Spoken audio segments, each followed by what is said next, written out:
I first found it on my desk after school. A death note. I'd never seen it before, never even imagined touching something so dangerous. I knew exactly what it was. I had watched the news, read the theories, how Kira had once terrorized the world, how those who touched this book held the power of life and death in their hands. But I didn't pick it up. I didn't dare. Yet the next morning, the first name appeared. Mizuki Kenta, a classmate of mine. Not a friend, not an enemy, just someone. I checked my phone, my hands cold, dead, hit by a truck while crossing the street. I didn't write it, I swear I didn't, but I knew what it meant. Someone had, and the book was still on my desk.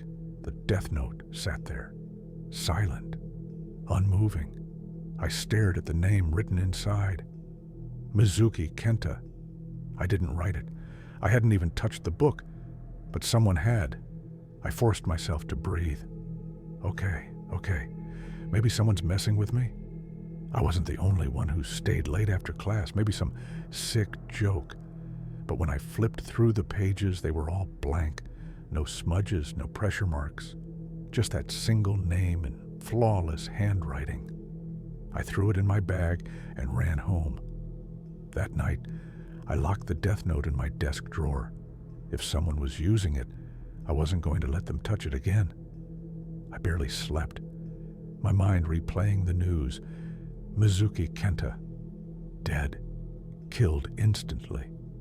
The next morning, I woke up to my phone vibrating violently. Another death.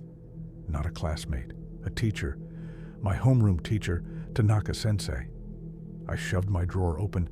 The death note lay there, untouched. But when I opened it, my stomach dropped. Tanaka Hiroshi, his name was there, the ink fresh. I ran to the bathroom and threw up. I was being framed. Someone was using the death note through me. But how? There was only one way names appeared in the death note. Someone had to write them. But I didn't. And if I told anyone, if I even hinted at it, I'd be locked up forever. Or worse. I had to find out who was behind this before the next name appeared, before it was mine. The death note was cursed, not just in the way all death notes were, but something was deeply wrong with this one. I couldn't throw it away. I tried. I took it to the river, chucked it as hard as I could, but the moment I got home, it was sitting right back in my drawer, untouched, like I had never left. I even tried burning it. I watched the flames curl around the edges, blackening the paper, but as soon as I blinked, it was back in my hands. Perfect, clean, waiting, and worst of all, it was still writing names. The third name appeared at 3:12 a.m. I woke up gasping for air, my room drenched in sweat. I didn't want to look. I told myself not to look, but I did. Kawasaki Daisuke, a junior, a quiet kid, someone I had barely spoken to. I refreshed the news on my phone with shaking hands. His death hadn't been reported yet, but I knew. I already knew. And sure enough, when I got to school, everyone was talking about it. 3 people in 2 days, someone muttered. Suicides? Murders? What the hell is going on? I didn't answer. I couldn't. I could feel the death note in my bag, like it had a heartbeat, like it was alive. Someone was playing a game with me, and I had to find out who before they made their final move. That night, I made a plan. If someone was using the death note through me, then they had to be close. They had to know me, to know how I'd react. So, I set a trap. I left my house and sat in a cafe across the street, watching my bedroom window through the reflection in the glass. If anyone went in, I'd see them. I waited for hours. My coffee turned cold, and then a shadow moved in my room. Someone was inside. I ran. I sprinted across the street, up the stairs, slammed the door open. But no one was there. No open windows. no hiding spots disturbed. But on my desk, the death note was sitting open, a pen resting on the page, and below the list of names, a single sentence had appeared, written in the same flawless handwriting. Stop looking. My hands trembled as I stared at the page. Stop looking. Someone was watching me. No, not just watching. They knew what I was doing. They knew I was trying to find them. I grabbed the death note and flipped through the pages, but there were no other messages. Just names. So many names I had never written. People I barely knew, but all of them dead. My stomach twisted. I needed to do something. I needed to end this. The next day, I skipped school. I went straight to the Shinjuku library, a place no one would expect me to be. I sat in the farthest corner, away from the windows, and started researching. There had to be a pattern. Every person who had died, every name in that book, had one thing in common. They were all people I had met, spoken to, or even just seen in passing. Even if it was just a glance, they had entered my life for a moment, and then they were erased. It wasn't random, it was systematic, like someone was cleaning up. I clicked through news articles, checking details, anything that might help. And then I saw it. Kawasaki Daisuke's last known location.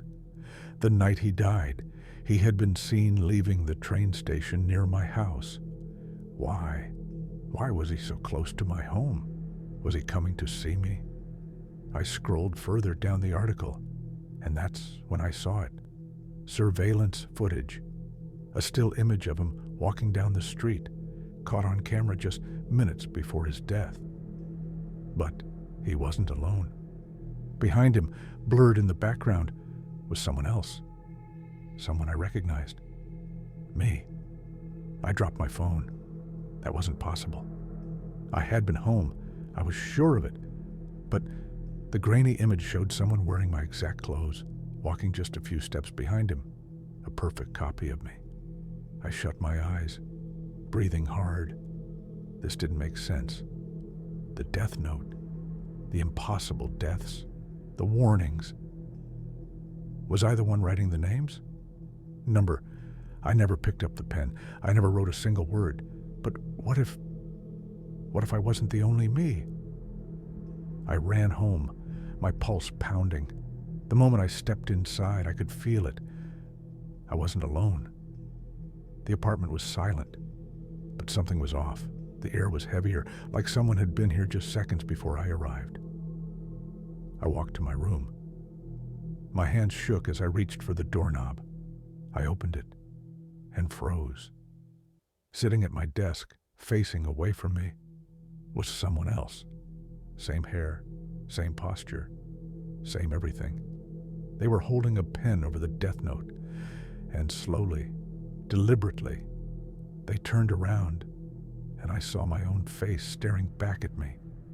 I wasn't prepared for what I saw. The dim light of the apartment barely illuminated the figure sitting in my chair, but I already knew who it was. It was me. Not just a look-alike, not a twin I never knew about. It was me. Same hair, same eyes, same nervous way I tapped my fingers against my knee when I was thinking. But there was one difference. He was smiling. I was wondering when you'd get here, he said, tilting his head slightly. My stomach twisted into knots. I felt like I was staring at a cracked mirror, a version of myself that had splintered into something unrecognizable. I took a shaky step forward. Who are you? His smile widened. I'm you, obviously. My mind raced. This wasn't possible. No matter how much I tried to rationalize it, there couldn't be two of me. But then again, none of this was rational. A death note that writes names on its own. Murders happening around me. Surveillance footage of myself in places I'd never been. "I don't understand," I whispered. He stood up, moving exactly how I would, as if he knew my body better than I did. "Oh, you will," he said. "You were never supposed to find out, but you're getting too close now. That's why I needed to step in." I glanced at the desk. The death note was open, pages filled with my handwriting, but I never wrote those names. I never did. The realization hit me like a truck. It wasn't just writing names. The death note rewrote reality itself. Every name I had unknowingly written had erased a person from existence, but something, or someone, had also written mine. I swallowed hard. "What did you do?" His grin finally faltered. "You weren't supposed to wake up." The room suddenly felt suffocating. I stumbled backward, my pulse hammering in my ears. "Wake up?" I repeated. He sighed, almost disappointed. "Do you remember the first name you ever wrote?" I did, but it wasn't mine. Or was it? I stared at him, my stomach twisting with a sickening realization. I had written a name, a single name, but I never saw what happened to the person. What if that name was me? The doppelganger took a step closer, his expression unreadable. "You wrote yourself into this world," he murmured, "and now I have to write you out." I couldn't breathe. Everything inside me screamed that this wasn't real, that it couldn't be. But the truth was right in front of me, sitting in my chair, wearing my face, speaking in my voice. He wasn't lying. I had written my own name in the death note. It didn't make sense at first. How could I write my own name and still be alive? But then I thought about the rules. The death note can manipulate details of a person's death within reason. If the cause of death is left blank, the victim will simply die of a heart attack.